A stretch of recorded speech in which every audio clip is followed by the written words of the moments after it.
A ver, veamos el tema de representación numérica. A ver, este es el primer principio, algo ya introductorio, empezamos hablando la clase anterior.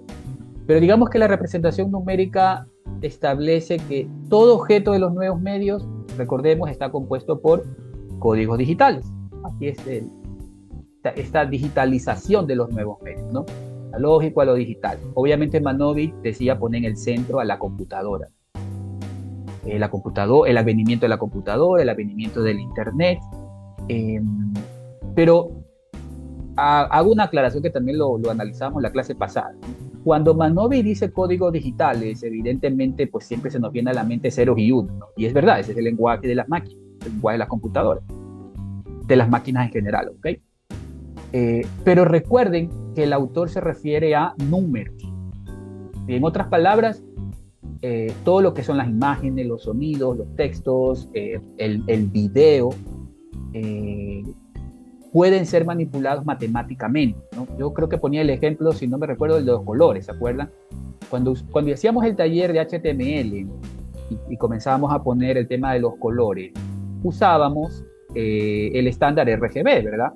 Pero el estándar RGB luego lo teníamos que convertir en hexadecimal. Entonces, cuando el autor habla de este principio de representación numérica, no necesariamente nos está diciendo que todos son ceros y unos. Yo decía la clase pasada que cuando usted interactúa con todos estos software, Photoshop, Adobe Animate, Dreamweaver, el mismo Windows inclusive, ¿no? No interactuamos en ceros y unos.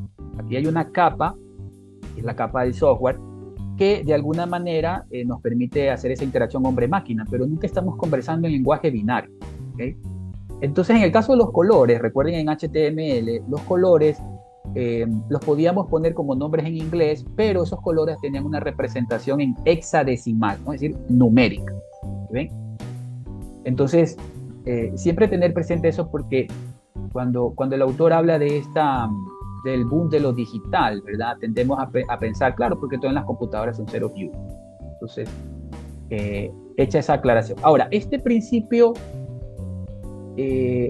permite la programación y lo que vendría a ser la edición digital.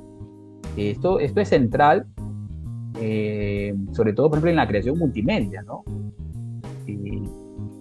Un ejemplo claro, ¿no? Programas, qué sé yo, como Photoshop, no sé si recuerden, donde en Photoshop una imagen puede ser modificada píxel por píxel. Recuerden que aplicamos los filtros, alteramos los colores mediante operaciones numéricas. Cogíamos una imagen a color, la convertíamos en blanco y negro, ¿sí? Entonces, hagamos un escenario de eso, a ver, imagen paisaje, ¿no? Ya, entonces, tengan presente que esto ya es una imagen digital, ¿verdad? Decíamos, profe, recuerden que Manovich también dice que aquí hay que muestrear, ¿no? Es decir, que en los nuevos medios se tiene que muestrear porque en el mundo analógico todo es información continua, ¿verdad? Tendencia al infinito. Y que esa información continua, al momento de digitalizarse, se tiene que muestrear, ¿no? No se puede, la computadora no tiene la capacidad para capturar información continua, tiene que muestrearse. Entonces, en el caso de la imagen, ¿se recuerdan? La imagen tiene una resolución ancho por alto, es decir, columnas por filas. Eso determina la resolución de la imagen. Esta imagen, el tamaño de la imagen tiene 800 píxeles de ancho por 409 de alto, por ejemplo. ¿Sí ven? Ya. Entonces esa es como su resolución. Y que si yo me acerco, que puede parecernos fotorrealista la imagen, ¿no? Pero si yo me acerco, en algún momento yo voy a ver esa muestra. En el caso de la imagen, la muestra es el píxel, ¿no? ¿Cuántos píxeles de ancho por alto tiene esta imagen? Decíamos que a mayor número de muestra, el objeto digital es de mejor calidad que a menor número de muestra, ¿no? Ya. ¿Y dónde está la representación numérica aquí? ¿Se recuerdan la clase? ¿Dónde está aquí la representación numérica? ¿Dónde están los números? A ver, ahí los quiero ver. ¿Dónde están aquí los números? Porque lo que yo veo es una matriz de píxeles aquí, ¿no? ¿Sí o no? A ver, ¿dónde están los números aquí? En los píxeles, o sea, los píxeles son la muestra, ¿no? El píxel es la muestra. Cuando yo digo cómo está muestreado esto, tengo que ver el ancho por el alto. 800 por 400, perfecto. pero no veo los números. Es decir, ¿dónde estaría aquí cumpliéndose el principio de representación numérica? Por ejemplo, recordemos el taller cuando nosotros dábamos colores a las páginas web.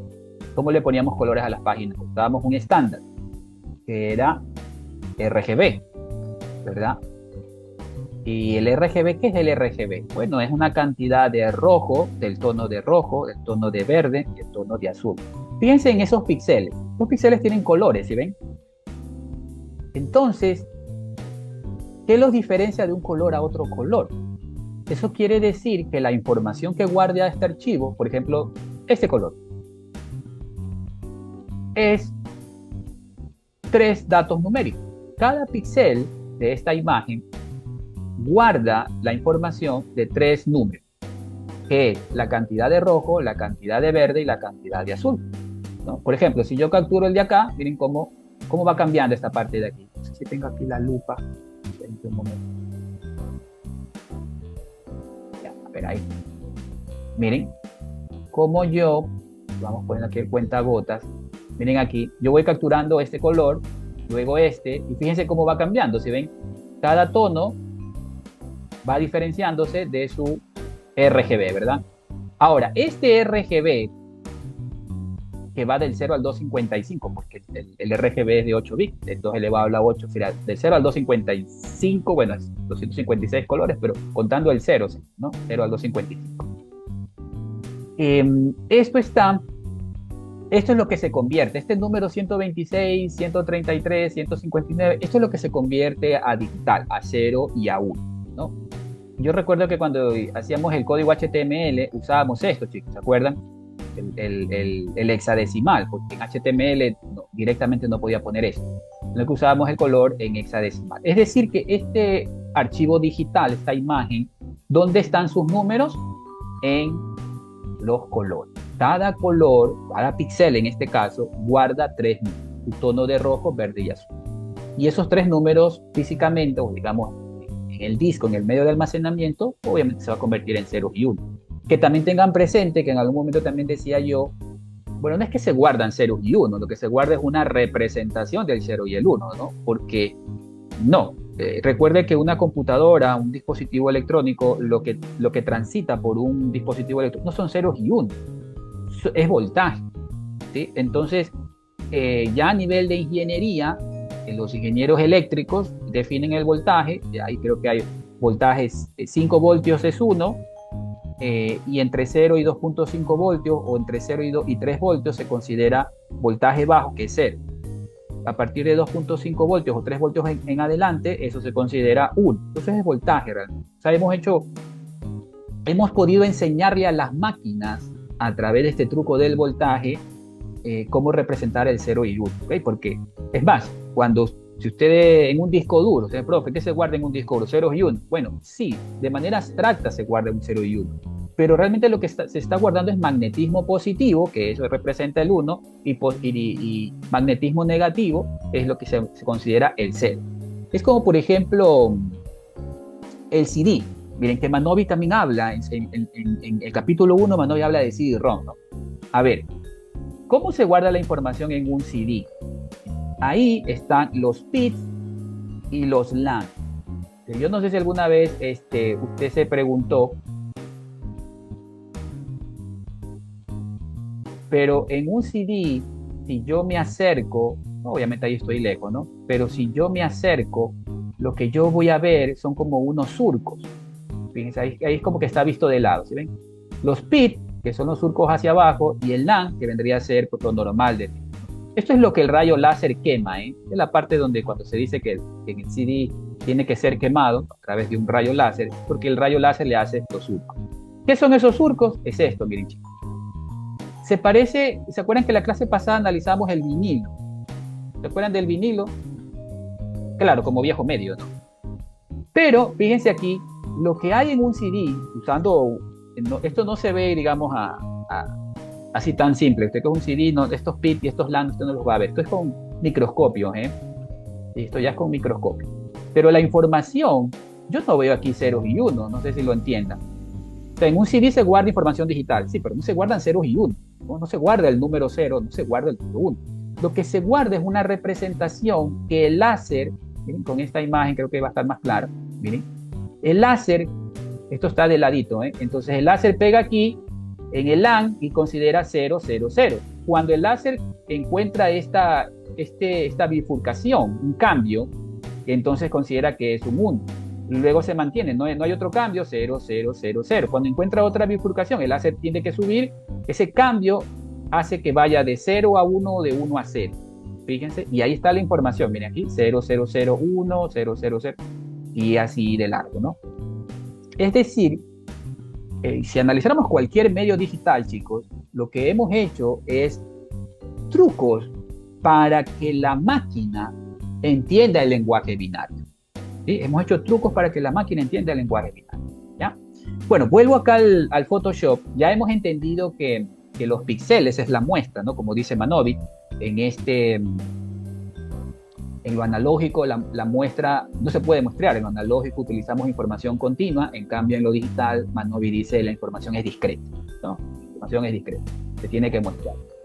Y aquí hemos identificado los datos numéricos que, insisto, no son ceros y uno, pero al final, cuando esto ya se almacena en el disco duro, por supuesto que estos tres números por cada píxel se guarda en 0 y 1, que dependiendo del medio, si es un disco duro, pues va a ser información magnética, positivo o negativo. Si va a ser en un medio digital como un CD o un DVD o un Blu-ray, lo que se va a guardar es una serie de bits y LAN que se queman con un láser, ¿no? Y que vendría a ser la representación de ese mundo digital, el 0 y el 1, ¿ya? Aquí la información puede ser programada, ¿verdad? Es decir, matemáticamente. Por ejemplo, ¿qué puedo hacer en este mundo digital? Que obviamente, si esto fuera una fotografía analógica, esa fotografía que ha sido revelada por químicos, ¿no? Que ha pasado por un cuarto oscuro, que hay un proceso porque no es instantáneo. Por ejemplo, yo aquí puedo venir y hacer el uso de alguna función y la puedo poner en blanco y negro, por ejemplo. Ya está. Mire. ¿Qué es lo que ha ocurrido? Pues que todos estos píxeles se han cambiado matemáticamente, ¿no? Es decir, si yo lo vuelvo a capturar, miren, 207, 207, 207 y así. Lo que antes tenía un valor tanto de verde como de rojo, o sea, era diferente. En el RGB, pues ahora han asumido valores, han cambiado esos números por su equivalente en escala de gris. Eso es lo que ha hecho esa función, ese filtro, porque aquí en la representación numérica Manovi habla de los filtros que tienen los programas, ¿no? Puedo escalar, es decir, esto tiene un tamaño, ¿verdad? Que veíamos acá, por ejemplo, tamaño de la imagen. Pero yo aquí, si esto es 800, pongámosle 200, más pequeñito. Miren, ya está. Obviamente la muestra también se está disminuyendo, entonces aquí pues a menor número de muestras se notan los píxeles, ¿no? Ahí me voy a alejar. Y puedo ir acá ya a un filtro un poco más avanzado y de pronto utilizar, vamos aquí, distorsión, forma de onda. Miren que esta interfaz del software evita que yo converse en ceros y unos, ¿no? Aquí son parámetros lo que yo estoy manipulando, ¿sí ven? Esta interfaz, voy a poner a aceptar y ya he hecho el cambio.